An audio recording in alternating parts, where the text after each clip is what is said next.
Hey guys, welcome to Devbhoomi career point. आशा करता हूँ आप सब लोग स्वस्थ होंगे, काफी अच्छी तरीके से आप लोग स्टडी कर रहे होंगे। बाकी देखिए दोस्तों, काफी लंबे समय से चैनल पे कोई भी वीडियो अपलोड नहीं हो पाई। मैंने टेलीग्राम चैनल पे अपडेट आपको किया था कि मैं गांव गया हूँ और यात्रा में हूँ, और यात्रा के बीच में वीडियो बना के अपलोड करना या लाइव सेशन को करना बहुत मुश्किल होता है। इसलिए दोस्तों, वीडियो वीडियो जो पेपर हुआ था इसका एनालिसिस मैं आपको दे नहीं पाया। इसके साथ साथ इसके संभावित कट ऑफ या सेफ स्कोर के बारे में वीडियो आपको नहीं दे पाया। और इतने दिनों का गैप हो गया, इसके लिए मैं क्षमा प्रार्थी हूँ। क्योंकि कभी कभी घर के कुछ काम होते हैं दोस्तों, जिनको प्रायोरिटी देनी पड़ती है, जिसके लिए सब कुछ छोड़ना पड़ता है। बस यही चीजें इस बीच हुई थी। इसलिए दोस्तों मैं आपको यहाँ पर वीडियो नहीं दे पाया। बाकी देखिए, मैं आपको बोलना चाहूंगा दोस्तों, पेपर हो चुका है, 9 जुलाई अब बीत चुकी है। और 9 जुलाई के बाद देखिए बहुत से मैसेज मुझे आते हैं व्हाट्सएप पे कि इस एग्जाम का सेफ स्कोर क्या होगा, इस एग्जाम की कट ऑफ क्या होगी। लेकिन उससे ज्यादा मैसेज आते हैं कि हमारा पेपर खराब हो चुका है, हमें चारों तरफ अंधेरा नजर आ रहा है, आगे की रणनीति अब क्या होगी, हम क्या करें, हम बर्बाद हो चुके हैं।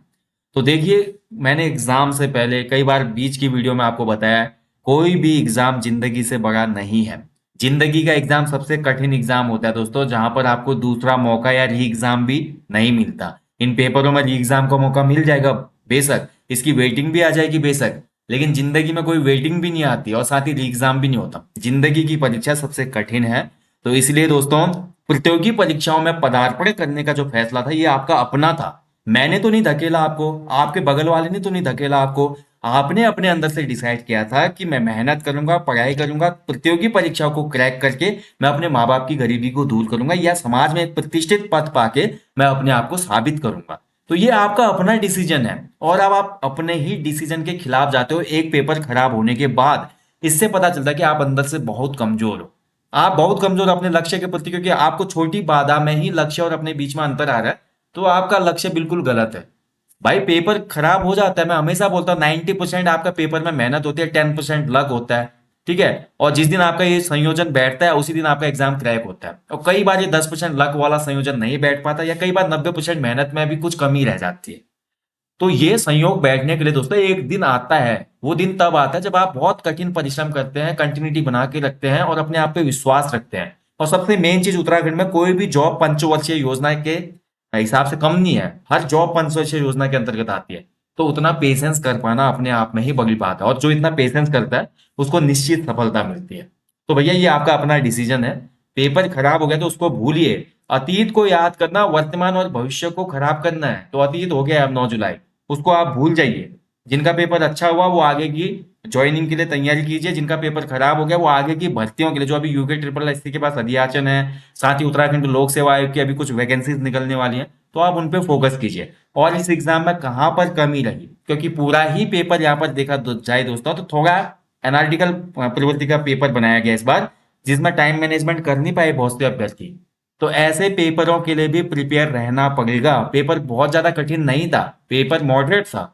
बट पेपर को इस प्रकार से डिजाइन किया गया था, जैसा मैं हमेशा बोलता हूँ कि मैं आपको ऐसे प्रकार से पेपर बना के दूंगा कि आप कर नहीं पाएंगे। वही चीज यहाँ पे एग्जामिनर ने की इस बार।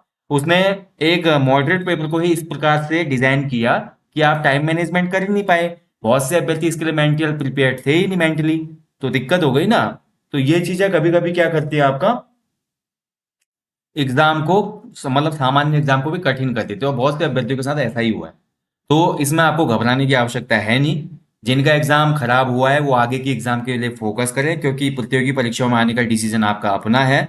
और अगर आप चाहते हैं कि सरकारी नौकरी लेकर प्रतिष्ठित पद पे जाके आप अपने माँ बाप की गरीबी और समाज में अपने आप को साबित करें, तो आपको मेहनत करनी होगी, फिर से आपको खड़ा होना होगा टूट के। ठीक है।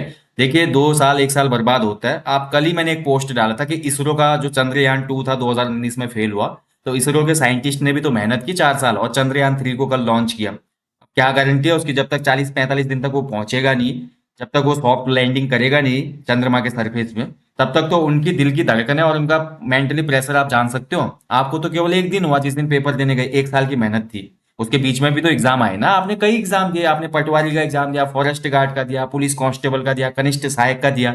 इतने एग्जाम के बावजूद आपको वीडियो वीडियो एक्स्ट्रा एग्जाम मिला। तो आप तो साल में 4-5 बार अपॉर्चुनिटी को फेस कर रहे हैं, उसके बाद भी फेल हो रहे, तो आप में ही कमी है। उस कमी को पहचानना है दोस्तों, हम में ही वो कमी है ना। हमसे भी बड़े और चैलेंजेस है लाइफ में, हमसे भी ज्यादा परेशान लोग हैं। हमेशा हम अपनी परेशानियों को ऊपर रखते हैं, वो नहीं देखते कि हमसे भी परेशान कोई और है। तो इस चीज का ध्यान रखें। और जो भी टूटे अभ्यर्थी हैं उनसे मेरा निवेदन है, अगर आपको लगता है कि आप क्रैक कर सकते हैं, अंदर से कॉन्फिडेंस है, आपको मोटिवेशन मिलता है ऐसा अपने दिल से दिमाग से, तब जाके तैयारी करें। नहीं तो आप कोई दूसरा प्रोफेशन अपना लें, आप छोड़ दीजिए इस तैयारी को। आपके लिए और भी रास्ते खुले हैं। आज की डेट में बहुत सी जॉब अपॉर्चुनिटीज हैं, बहुत से आप अपने सेल्फ एम्प्लॉयमेंट भी कर सकते हैं। ठीक है, बाकी अब आ जाते हैं एग्जाम पेपर पे। अब सीधे बात करूंगा कट ऑफ की, बहुत लंबा हो गया सेशन। मैं सिंपली इतना ही बोलना चाहूंगा कि जो अभ्यर्थी इसमें कम स्कोर किए हैं या फेल हो चुके हैं, अगर वो आगे तैयारी करने चाहते हैं तो आपका डिसीजन है, क्योंकि प्रतियोगी परीक्षाओं में उतरने का डिसीजन आपका है। ठीक है, और अगर वो बाहर होना चाहते हैं तो उनका फिर आप बाहर ही रहेंगे हमेशा, जीवन में और ज्यादा संघर्ष होंगे। अभी का संघर्ष भारी नहीं पड़ेगा, लेकिन अगर अगर आप तैयारी छोड़ के दूसरी चीजों में जाते हैं जो थोड़े बहुत अंतर से रह जाएंगे इस एग्जाम में, तो उनको फिर बाहरी संघर्ष ज्यादा भारी पड़ेगा आने वाले भविष्य में। तो आपका डिसीजन है आपको आगे क्या करना है। बाकी यार देखिए, ये पेपर था, अब मैं अपने पॉइंट देता हूँ इस पेपर के लिए। सबसे पहली बात तो मैं करूंगा दोस्तों, पेपर बहुत अच्छा बनाया था इस बार। यूके ट्रिपल एससी ने ये बता दिया भैया कि हम किसी से कम नहीं। ठीक है, मैंने एक बार एक वीडियो बनाया था, बहुत लोग गुस्सा भी हो रहे थे कि मैंने बोल दिया था कि यूके पीसीएस बाप होता है, बाप बाप होता है, बट ऐसा नहीं है। यूके ट्रिपल एससी ने भी ये बता दिया कि वनडे एग्जाम का बेताज बादशाह आज भी यूके ट्रिपल एससी है। ठीक है, यानी कि king of group C exam is UK triple SC. उसने बताया कि ग्रेजुएट लेवल के एग्जाम को हम कैसे डिजाइन करेंगे, इसने ये बताया कि हम फॉरेस्टर का एग्जाम कैसा देंगे, और इसने ये दिखा दिया कि हम सचिवालय रक्षक हाई स्कूल पास का जो एग्जाम होगा वो कैसा देंगे। अब हमारा बच्चा जो है बहुत फुली प्रिपेयर्ड जो है वो सचिवालय गार्ड का पेपर भी देता है और इस पेपर को भी देता है। सचिवालय गार्ड में केवल हाई स्कूल लेवल तक के ही जो इंटर पास नए बच्चे हैं वो पेपर देते हैं, तो उसकी कट ऑफ भी कम जाती है ना। अब यहाँ पे सभी लोग पेपर दे देते हैं। पटवारी का रिजल्ट आ गया, ज्वाइनिंग नहीं हुई, अभी जनवरी से लेकर देख लो आप, अभी तक के जितने पेपर हैं सभी में अपियर हुआ है कैंडिडेट, जहां जिसका हर जगह सिलेक्शन हुआ है। तो इसलिए भी मेरिट ज्यादा जाते हैं, ये पहला रीजन है। बट यूके ट्रिपल एससी ने बताया भैया पेपर जो था बहुत बढ़िया इन्होंने सेट किया, मैं बोलूंगा बहुत अच्छा पेपर सेट किया। पेपर सबसे पहले तो देखिए, इस पेपर के लिए बहुत से बच्चे मेंटली प्रिपेयर्ड नहीं होंगे। मैं साफ साफ बोल देता हूँ, बुरा मानने वाली बात नहीं है, मेंटली प्रिपेयर्ड कोई भी बच्चा इसके लिए नहीं था। This paper is like that UK PCS pre और यूपीएससी प्री, और बोल सकते हैं कि यूपी पीसीएस जो लोग तैयारी कर रहे हैं उसके प्री के टाइप का ये पेपर है। बीपीएससी आरएएस जो भी पेपर होता है जिनका प्री, तो ये एक पीसीएस लेवल के प्री एग्जाम की तरह डिजाइन किया गया पेपर था, जिसके लिए बहुत से ग्रुप सी के एस्पिरेंट या कैंडिडेट कह सकता हूं मैं, वो मेंटली प्रिपेयर्ड नहीं थे। इस वजह से भी कुछ स्कोर कम हुआ है। दूसरा तो सबसे बड़ा मेरे को लगता है कि पैटर्न चेंज, इस बार यूके ट्रिपल एससी ने थोड़ा पैटर्न चेंज किया। उसने केवल वन वर्ड ऑप्शंस की जगह स्टेटमेंट ऑप्शन को यहाँ पे तरजीह दी, ताकि कैंडिडेट्स थोड़ा इसमें एंगेजमेंट ले सके और बिजी हो जाए। ये बहुत अच्छा डिसीजन मैं बोलूंगा, क्योंकि ग्रेजुएट लेवल का एग्जाम है तो ऐसा पेपर बनना चाहिए। मैं ये नहीं बोलूंगा कि गलत किया, बहुत बढ़िया है। और तीसरी चीज जो सबसे बड़ी रही, टाइम मैनेजमेंट। पेपर को इस प्रकार से डिजाइन इस बार किया गया कि बहुत से बच्चे टाइम मैनेजमेंट नहीं कर पाए। 2 घंटे में 80 क्वेश्चन या 70 क्वेश्चन 75 क्वेश्चन ही कर पाए कुछ अच्छे खासे बच्चे भी। मुश्किल से बहुत कम बच्चे हैं जिन्होंने 100 क्वेश्चन किए होंगे। ठीक है, और 100 क्वेश्चन करने वाले बच्चे ऐसे नहीं कि सब पढ़ने वाले थे, वो ऐसे ही आते हैं एग्जाम में, वो थे। तो 3 महत्वपूर्ण फैक्टर इस बार के एग्जाम में रहे दोस्तों। सबसे पहला तो इस पेपर के लिए मेंटली प्रिपेयर्ड बहुत से बच्चे नहीं थे। दूसरा, इसका पैटर्न थोड़ा आयोग ने चेंज किया। और तीसरा, इसमें टाइम मैनेजमेंट एक बहुत बड़ी वजह बन के आया, क्योंकि लेंदी पेपर था, पूरे 2 घंटे बहुत से अभ्यर्थियों को इसमें लग गए। ठीक है, तो इसके बिहाफ पे ही थोड़ा कट ऑफ यहाँ पे डिसाइड की जा सकती है। और फिर मैं बोलूंगा ये मेरी व्यक्तिगत कट ऑफ रहेगी। फिर बोलूंगा जैसे फॉरेस्ट गार्ड में हुआ, बहुत बार गलत हो जाती है हमसे भी कट ऑफ, और बच्चे टिप्पणी करते हैं और उम्मीद ना बनाए। एक्सपेक्टेड एक्सपेक्टेड कट ऑफ का मतलब क्या है? अनुमानित। अनुमान जहां पे लगाया जाता है वहां पे उम्मीद नहीं होती। मैं बोलूंगा कि यार शायद वहां पे वर्षा हुई हो, अनुमान लगा रहा हूँ ना, जरूरी थोड़ी है वहां पे वर्षा है कि आपको पानी लेना, आप पानी पीने के लिए वहां पे पहुंच गए, और वर्षा नहीं हुई तो आप अपने मुंह आ जाएंगे, ऐसा नहीं है। अनुमानित कट ऑफ का मतलब होता है केवल अनुमान लगाना, इसको आप उम्मीद ना बनाए। और ये मेरा व्यक्तिगत भी एक कट ऑफ है। ठीक है, फिर से बोल रहा हूँ। बाकी पेपर की मैं बात करूंगा, बढ़िया बना था पेपर। और कुछ क्वेश्चन जो है दोस्तों इसमें सभी को नंबर मिलेंगे, बहुत से बच्चों ने प्रत्यावेदन कर दिया है। कुछ बच्चे बोलते हैं कि जिनने प्रत्यावेदन किया केवल उनको ही नंबर मिलते हैं, ऐसा नहीं है। प्रत्यावेदन कर दिया गया है क्वेश्चन पर, आयोग उनके अगर ऑप्शन चेंज करता है या क्वेश्चन को डिलीट करता है या कुछ भी करता है तो उसके मार्क्स सभी को मिलेंगे। तो सबसे पहले मैं बात कर लेता हूँ कौन कौन से ऐसे क्वेश्चन थे। तो हिंदी देखिए बहुत अच्छी खासी पूछी थी दोस्तों इस बार हिंदी में। देखिए, हिंदी में कोई भी क्वेश्चन ऐसा नहीं था कि जिसमें आपको ऑब्जेक्शन लगे। ठीक है, हिंदी में लगभग सभी क्वेश्चन सही थे।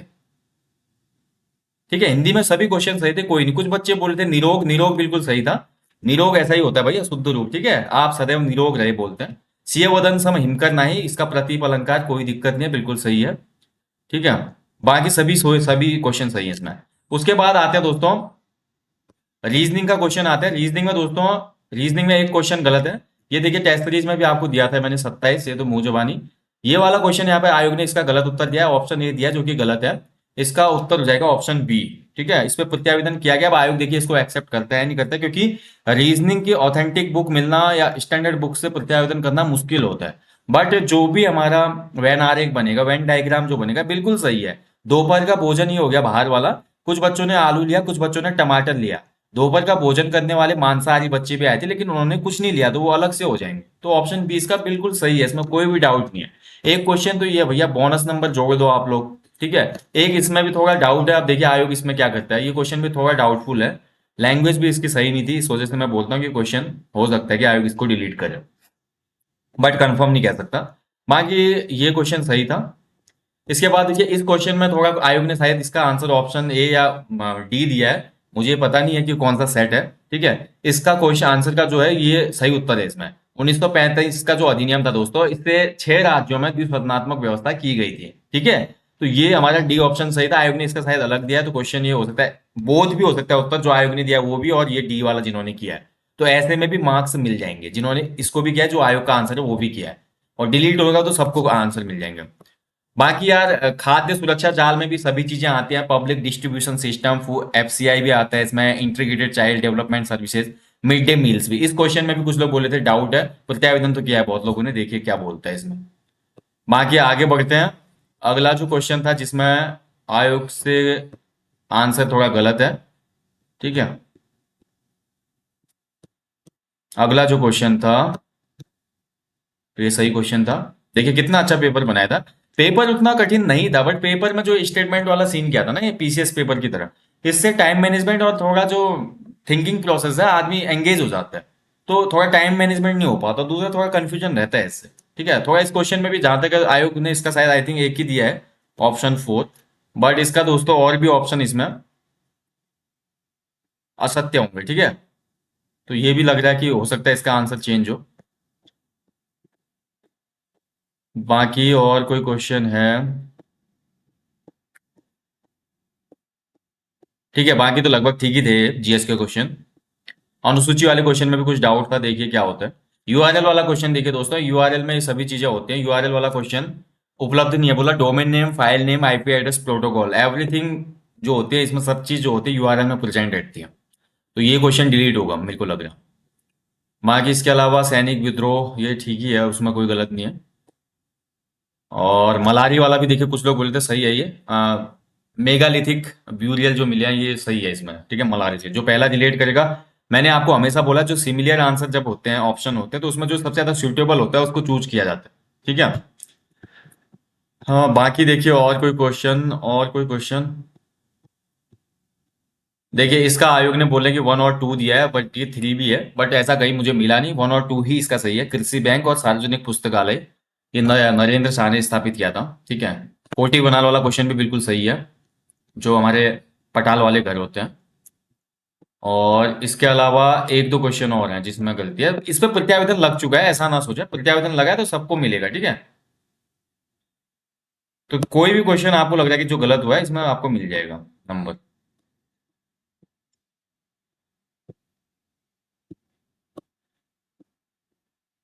सटवारा पुथा,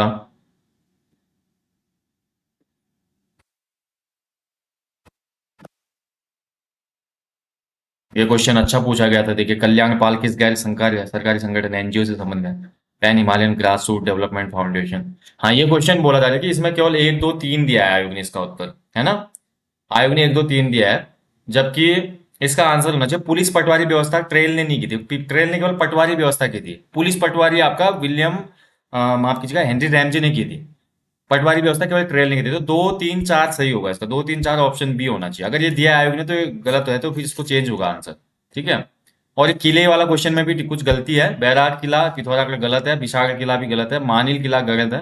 केवल 4 होगा इसका, आयोग ने शायद इसका भी अलग दिया, तो ये भी चेंज होगा। ये भी क्वेश्चन गलत दिया है आंसर, ये भी चेंज होगा। ठीक है, तो जो भी ये क्वेश्चन दिए हैं इनके आपको बोनस मार्क्स मिल सकते हैं। तो इसके आधार पे ही आप लोग अपना डिसाइड करना कि कितने नंबर या कितने मार्क्स आपके आ रहे हैं। ठीक है, अब बात करते हैं सीधे, इसकी ज्यादा बात ना करते हुए कट ऑफ के ऊपर आ जाते हैं।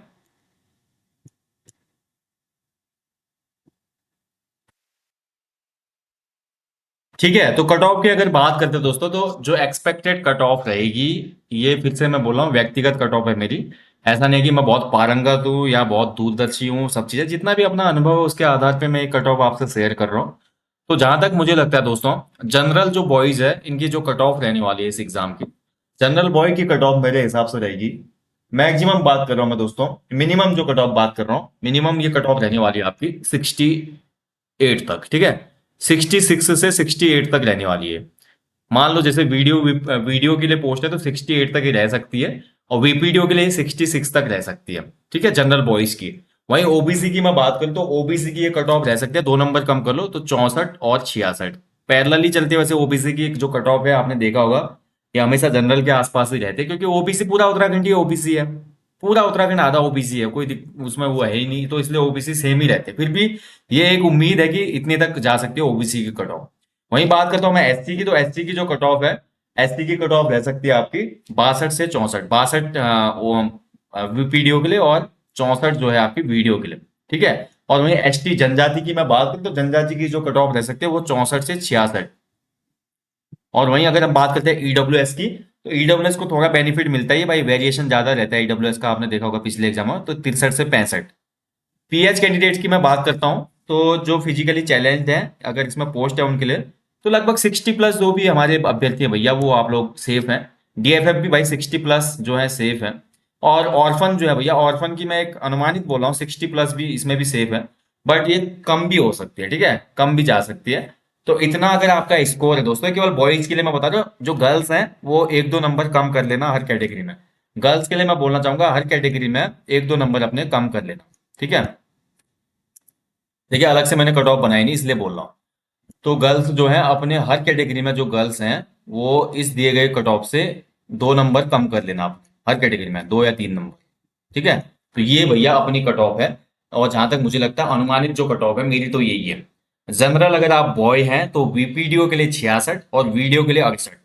ओबीसी अगर आप बॉय हैं तो वीपीडीओ के लिए 64, वीडियो के लिए 66। एससी के लिए वीपीडीओ 62, वीडियो के लिए 64। एसटी के लिए 64 वीपीडीओ और 66 वीडियो। ईडब्ल्यूएस के लिए 63 वीपीडीओ और 65 वीडियो। बाकी पीएच डीएफएफ ऑर्फन के लिए 60+ ऑल पोस्ट। अब बात करें यहाँ पे कुछ लोगों का ये भी कंसर्न होगा कि इसमें जो टॉप लेवल पोस्ट है वो कितनी रहेगी, टॉप लेवल की जो पोस्ट है उसकी कट ऑफ कितनी रहेगी। तो देखिए इसमें आपका, ये तो सभी आपकी जो मैंने बताई अभी, जनरल की, ओबीसी की, एससी एसटी ईडब्ल्यूएस, ये वीडियो वीपीडीओ की बताई मैंने आपको, वीडियो और वीपीडीओ जिसका ग्रेड पे कितना है 2400। ठीक है, वीडियो वीपीडीओ ग्रेड पे कितना है 2400। ठीक है, इसके अलावा इसमें सहायक समाज कल्याण अधिकारी है, चकबंदी अधिकारी है, फिर उसके बाद सहायक उद्योग प्रबंधक है जिसका ग्रेड पे 4200 है। तो 4200 ग्रेड पे वालों के लिए दोस्तों बोलना चाहूंगा, जिसके भी 73-74+ हैं। ठीक है, 73-74+ बॉयज जनरल, तो वो लोग इस पोस्ट के लिए एलिजिबल हो सकते हैं 2800 और 4200 ग्रेड पे के लिए। 75+ हैं जो लोग, वो तो निश्चिंत हो जाए, आपका ग्रेड पे 4200 में ही नंबर आना है। 75 से ऊपर वालों का, 75 से ऊपर वालों का 4200 ग्रेड पे में ही नंबर आएगा, यकीन मानना मेरा। बाकी 73 तक ये कट ऑफ आ सकती है। और जो गर्ल्स हैं वो भी इसी के हिसाब से अनुमान लगा ले, 1-2 नंबर कम कर ले अपने। 70+, 71+ जो गर्ल्स हैं वो भी ये सोचें कि आपका नंबर आ सकता है सहायक उद्योग प्रबंधक, सहायक समाज कल्याण अधिकारी आदि पोस्टों में। ठीक है, आपका नंबर वहां पे भी आ सकता है। बाकी अदर जो कैटेगरी है भैया, आप भी आपने 1-1 नंबर कम कर लेना ऊपर की पोस्टों के लिए। और बाकी का जो ओवरऑल कट ऑफ है वो मैं आपको बता चुका हूँ, ये मेरी एक्सपेक्टेड कट ऑफ है। और लगभग इतनी कट ऑफ रहनी चाहिए, हालांकि 2-3 दिन में रिजल्ट आ जाएगा। अब देखिए इसका प्रत्यावेदन कल तक लास्ट डेट थी 14 जुलाई तक, आज 15 जुलाई है, और हो सकता है कि सोम मंगलवार तक इसका रिजल्ट भी आपको देखने को मिल जाए। ठीक है, तो इसके हिसाब से मैं बोल सकता हूँ कि जो मेरा अनुमान है उसके हिसाब से तो कट ऑफ ही रहती है। अब बाकी देखिए दोस्तों, लक वाली बात है, हो सकता है कट ऑफ इससे ज्यादा भी चली जाए और हो सकता है कि जो कट ऑफ है इससे कम भी रह जाए। बट कुछ और चीजें हैं जिससे आपको बेनिफिट मिलने वाला है। अब वो क्या चीजें हैं मैं आपको थोड़ा एक्सप्लेन करना चाहूंगा, वीडियो बिल्कुल मत छोड़ना। ठीक है, कुछ लोगों का बेनिफिट क्या मिलने वाला है वो देख लो। ये तो फर्स्ट कट ऑफ की मैंने बात की, जो अभी मैंने आपको बात बताई यहाँ पे, ये थी फर्स्ट लिस्ट की बात। ठीक है, लेकिन एक बेनिफिट बहुत बड़ा होने वाला है देखिए, फर्स्ट लिस्ट की जो कट ऑफ है वो आपको मैंने बता दी, जो फर्स्ट लिस्ट आएगी वेरिफिकेशन के लिए, डॉक्यूमेंट वेरिफिकेशन। लेकिन अब बात करते हैं जो सेकंड लिस्ट आएगी, यानी कि जो फर्स्ट मैरिड बोल सकते हैं, सेकंड मैरिड बोल सकते हैं, इसमें देखिए बहुत लोगों को फायदा होने वाला है। सेकंड मैरिड में बहुत लोगों को फायदा होने वाला है। कैसे होने वाला है देखिए, वीडियो भर्ती में दोस्तों लगभग 200-250 बच्चे ऐसे हैं, 250 या 300 बच्चे मान लीजिए, जिनका पटवारी में सिलेक्शन हो चुका है। 250 या 300 बच्चे ऐसे हैं वीडियो एग्जाम में जिनका पटवारी में सिलेक्शन हो चुका है। और इसमें से मात्र दोस्तों मान के चलो एवरेज 40-50 बच्चे ही होंगे जिनके 70 से ऊपर मार्क्स होंगे। तो बहुत ध्यान से समझिएगा इसको। पटवारी भर्ती में चयनित 250-300 बच्चों में से केवल 40-50 बच्चे ही ऐसे हैं जिनके 70 प्लस मार्क्स हैं और जिनको 2800 ग्रेड पे या 4200 ग्रेड पे की पोस्ट मिलेगी स्नातक स्तरीय एग्जाम में। बाकी सभी 2400 ग्रेड पे आ जाएंगे वीडियो वाली में। अब एक चीज ध्यान रखिए दोस्तों, जिसका पटवारी 2800 ग्रेड पे में पहले से सिलेक्शन है तो वो 2400 ग्रेड पे की जॉब क्यों लेगा, क्यों वो वीडियो ज्वाइन करेंगे। यानी कि 200-250 वैकेंसी आपको और फ्री देखने को मिलेंगे फर्स्ट डॉक्यूमेंट वेरिफिकेशन के बाद। अब रिजल्ट पे डिपेंड करता है सब, ठीक है। और अगर यहाँ पर अगर ये छोड़ दे तो वहां पटवारी की फिर वेटिंग आनी स्वाभाविक हो जाती है, पटवारी वालों को फायदा हो जाता है। तो ये दो चीजों का आपने ध्यान रखना है। यहाँ पर सेकंड जो मेरिट लिस्ट आएगी दोस्तों, इसका बहुत बड़ा बेनिफिट मिलने वाला है सभी अभ्यर्थियों को, मेरा यकीन करो। और उस समय जो सेकंड मेरिट लिस्ट आएगी उसमें ये कट ऑफ आपका और 2-4 नंबर कम हो सकती है। तो यानी कि इस कट ऑफ से भी अगर आपके 2-4 नंबर कम है तो आप लोग बिल्कुल भी हतोत्साहित मत होना। इस कट ऑफ से भी अगर आपके 2-4 नंबर कम है तो यकीन मानना सेकंड लिस्ट में आपका नाम आ जाएगा, ठीक है।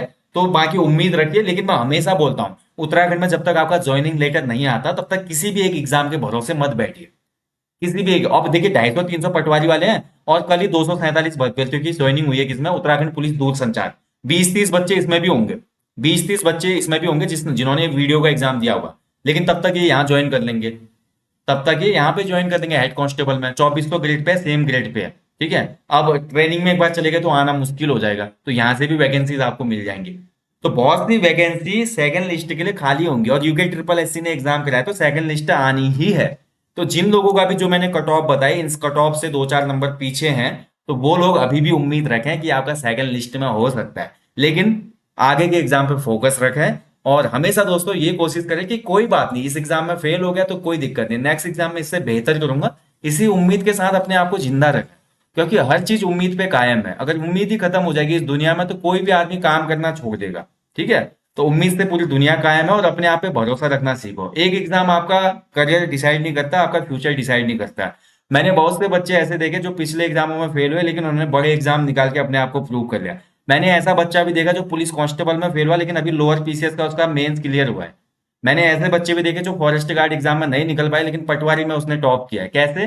क्योंकि उसने अपनी कमियों से सीखा, अपने आप को मोटिवेट किया, अपने आप को उसने एनर्जी अंदर की जो थी पूरा पोटेंशियल उसने फिर से स्टडी पे लगाया और ये भूल गया कि वो फेल हुआ था। उसने केवल सक्सेस पे ध्यान रखा और फाइनली उसको सफलता मिली। और यही जर्नी होती है दोस्तों किसी भी कैंडिडेट एस्पिरेंट की।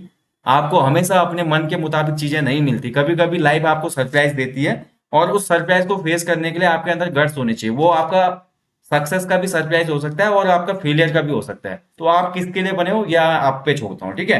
बाकी जल्दी मिलूंगा, अपना ध्यान रखिएगा। ये संभावित कट ऑफ है, अभी भी मैं कह नहीं सकता कि यही रहेगा, बट ये मेरा अनुमान है। आप लोगों की डिमांड पे वीडियो था। Thank you for watching. जय हिंद, जय देवभूमि।